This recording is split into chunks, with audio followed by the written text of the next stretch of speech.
با سلام خدمت شما عزیزان در ادامه آموزش دستگاه CP 1600. خب من این منو رو که خدمتتون گفتم آن چیزی که نیاز بود در منوی شماره 1.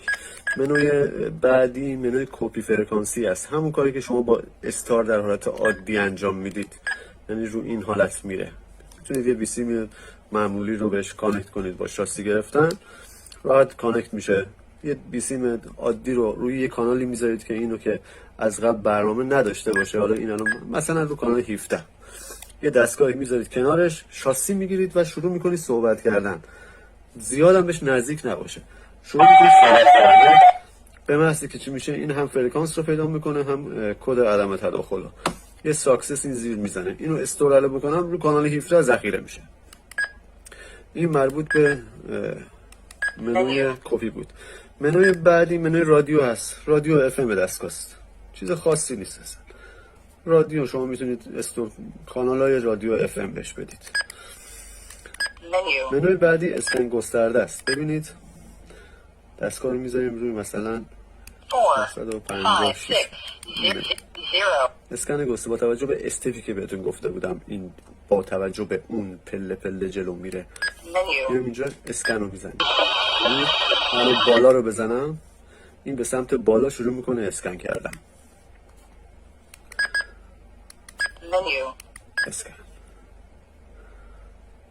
همینجور استپ به استپ اسکن میکنه میره جلو. خب گزینه بعدی گزینه واکس است. مکالمه بدون نیاز به گرفتن شاسی. شدت مقدار صدای شما رو این واکس گین تعیین میکنه. میتونید از 1 تا 5 باشه، از کمترین تا بیشترین. و گزینه بعدی گزینه پایینش دیلی هست که شما واکس انجام میدید، یعنی چقدر بعد اینکه شروع کردید صحبت کردن این شروع کنه شاسی گرفتن.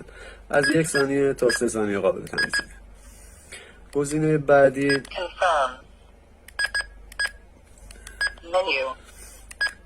اینجا چند تا منو داره که حالا تا 3 دقیقه من بهتون میگم. دابل RX هست. این تعیین میکنه که وقتی روشن باشه هر سه تا این رو دریافت بکنن، یا اون فرکانسی که فقط این فلش کنارش هست آن رو آف داره. قبلا بهتون گفتم با کدوم دکمه میشه چیزش کرد، اوکیش کرد. گزینه بعدی گزینه لایت کنترل است. نور سفر رو میتونه دستی باشه یا همش روشن باشه یا اتوماتیک خاموشه. گزینه بعدی گزینه بیپ هست که این بیپ رو خاموش روشن بکنید یا نه. این